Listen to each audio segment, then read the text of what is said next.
and welcome back to the It's a Girl Thing podcast. It's me, Kate, and we're here for another day, another chit chat, and another you and me session. Honestly, I have kind of gone AWOL for like the last week and a half, 2 weeks, and I'm very sorry about that. Sometimes, life just gets in the way, gets too crazy, and in all honesty, I did have some people that I was close to and family and stuff in the hospital, so family came first in that time, and I hope you all understand that. As for the show, I missed a Coco Confessions and I missed a Sunday episode, but they'll be back. I think we've got about 2 more Coco Confessions episodes left before I run out of stories, so either make sure you're submitting your confessions or make sure you tune into those last 2, and I might restart it next year. As for today's episode, I'm excited to get into it. It's an episode I've been wanting to do for a little bit now because it's something I have been trying so hard to do. But before we get into it, if you've enjoyed the show so far and you haven't left a rating or a review, please do that. And if you know a friend, a girl aged 15 to 25 who would love the show, make sure to let her know, because I'm always looking for new girls to be besties with. So welcome back. Or welcome if you're new. I'm so excited you're here. Little life update. I have had so much time with my family recently and I feel so truly blessed because of it. All the time with my parents has been so lovely and it is the best thing. I have also been attending church so freaking consistently lately. It is such a blessing and I'm so thankful for it. The only downside at the moment is it's so cold. Like, it is really winter now. And also the downside of winter is I procrastinate so much more. I don't know if that's just me, but like some things I become way more productive in winter, and some things I become way more procrastinating. And I have an assignment I think due on Friday that I have not done a whole lot of, so let's hope we get on to that quickly. But this week we are talking about 10 habits to elevate your morning routine. I have been on a mission recently, a mission to try and create my perfect morning routine. And for me, this meant that I wanted to get up earlier and I wanted to do a whole bunch of stuff in my mornings before I had to go to things like uni or do other bits and bobs. Like, do whatever's actually planned for your day. So these are 10 things that I am trying to include or have slowly been including over the last few weeks. They're numbered, but they're not in any order based on like priority or order you should do them in the morning. They're just 10 things that I think are really important. Some are simple and just like common sense, but we also don't always do them. And others require a bit more effort, a bit more time, a bit more planning, and a bit more conscious effort. So number 1, make your bed. I might sound like a broken record because you've either heard your parents tell this to you a million times, you've heard every like motivational speaker you have ever heard say this, but it is a game changer, she says while staring at her unmade bed. I'm usually pretty good, okay, but I have discovered on the days that I make my bed, I feel the most productive, I am the most productive, and it also just makes my room and my space feel so much cleaner. It's just something for me that makes me feel good, and I don't feel like I'm tempted to just like slide back into bed and, go back to sleep, or just scroll through my phone because I'm tucked up in bed. My number 2 is eat something. Eat anything. I like to use the words of Cassidy Skelton. I don't know if she got it from somewhere else, but she likes to use the saying, breakfast is a social construct. And this means, in a sense, because we're so used to growing up having like cereal, toast, eggs, those kind of things are your like breakfast foods. But there's things that we can, and we might not be having for breakfast or food in the morning. It's really not that serious. So eat something. Okay, like some days I'll wake up and I'll be like, well, I don't actually feel like classic breakfast foods. I don't even feel like my up and go. So I'll eat my lunch, which is my pasta, in the fridge. Or to be honest, I ate a piece of cake for breakfast once. But as long as you're putting food into your body, that is what matters. It can be unhealthy, it can be healthy, it can be a mix. Because as long as you're eating balance, like for example, the day I had cake for breakfast, I then didn't proceed to have like junk and more cake and more chips and more things throughout the day. I had cake, and then I might have had, honestly, eggs on toast, or I might have had toast, or I might have had something later on in the day. But I always struggle to eat that first meal of the day. So sometimes I'll do whatever it takes to make sure I'm eating. Number 3. This depends on the kind of person you are. But journal, read, or if you're like me, Bible study. It depends. It's like your no phone time. So whether you're someone, or if you're like writing a book, or if you like to journal, if you like to draw, if you like to read, if you want to spend your time with God, these are all things that you can add into your no phone time in the morning. For me, I try to make this 15 minutes to half an hour something achievable, because I know we're so addicted and so attached to our phones, me included, that I try to make it a realistic and achievable time. So yeah, that no phone time is just something that you can do to like stimulate your mind, do something that you like, but yeah, just making sure you use your brain. Number 4, skincare. Now, before you go saying, oh, Kate, I don't have time for skincare in the morning, or I don't actually like skincare, it's as simple as either just a simple cleanser on your face, or just even washing your face with a warm or a cold cloth, depending on who you are. My mother hates it when she uses like cold water on her face, whereas I love it. So it just depends who you are. Warm water, cold water on your face, wash your face is a must in my opinion.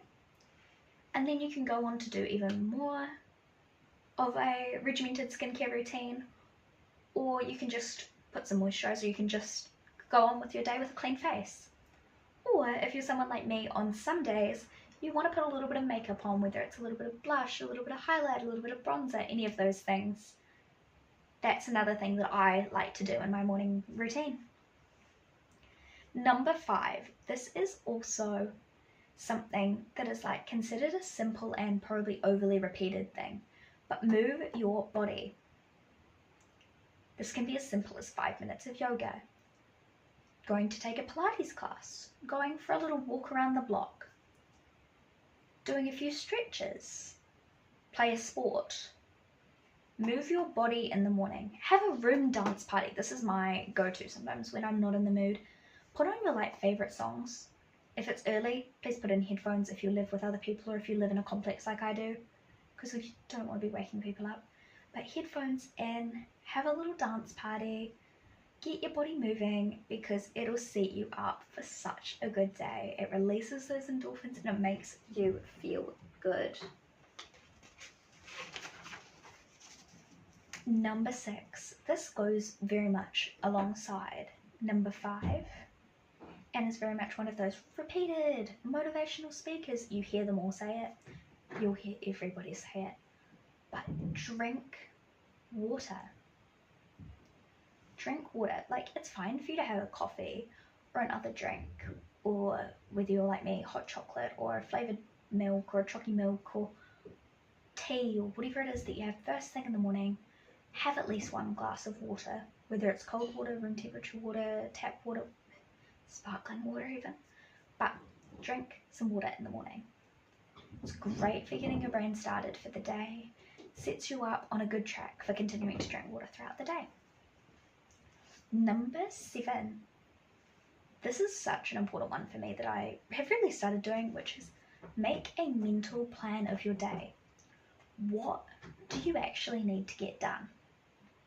Because so often we have like weekly to-do lists, or we have like monthly planners or weekly planners, but we don't actually sit down and think, well, what actually needs to get done today? So start thinking about that. I find looking at a mental plan of the day in my head, or even writing it down if that works better for you, is great for avoiding me being overwhelmed, because as an anxious girly, I so often get to the end of the day and I get really anxious because I haven't achieved what I wanted to achieve. And that's a feeling I've gotten used to, unfortunately, but it is a feeling that I'll continue to grow through and conquer. But the way that I'm helping grow away from that is by doing what works, and that's having that mental plan. It might be as simple as doing this again throughout the day, but having like mental plan saying, okay, so I'm going to the gym at 9 o'clock. I have a lecture at 12. I have a lab at 3, and I need to have at least this much of an assignment written, and I need to make dinner or lunch or whatever it is. And then you might get to lunchtime and be like, okay, well, what have I done that I said I was supposed to do? What's left to do? And then work the rest of the day again. So if you haven't done the things you were supposed to do, you could say, well, actually, now I still have to go to the gym, so I'll go to the gym at 2 o'clock, and so forth. Number 8, let the light in. Open your windows, because fresh air is your friend.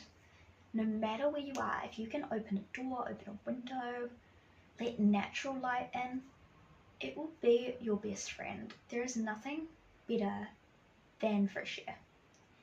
Also, if you have ever spent an entire day in your room fully shut up, does anybody else get this like cabin fever where you just feel so and just so over the world? Like, I swear my worst days are when I spend the entire day in my room cooped up with no windows open, no nothing, because it just makes me feel blah. And by even just opening my curtains and opening my windows, it can just make me feel that little bit better. Number 9, choose an outfit that you love. This doesn't mean choose the most fashionable outfit, but if you love that, go for it. You can choose your idea of fashionable, you can choose comfortable, you can choose something in between. You can wear anything, but choose something that you enjoy and like being in. Because if you don't like what you're wearing, you'll then be hyper-focused on it all day, and then you won't want to do anything. You'll be like so focused on that you won't pay attention to the other things that matter. Personally, like today, I am in jean joggers from Kmart, and then like a singlet, and then I've got like a woolen knit over the top. And I wore this to church, but I can also wear it round. It's like the mix of comfy and dressy, and I like that. And lucky number 10 is do an activity or a hobby that fills your cup. So this one I add in because it varies so much for different people and different activities. It might be as simple as watching an episode of your favourite TV show if that fills your cup. It could be writing a song, writing a poem, could be singing, could be dancing, it could be doing more movement, could be studying. Oddly, some people do get great benefit out of studying. It could be baking, it could be makeup, it could be doing a full face of makeup, but do something in your mornings that you really love because it will set you up for a great day. So those are my 10 habits to elevate your morning routine.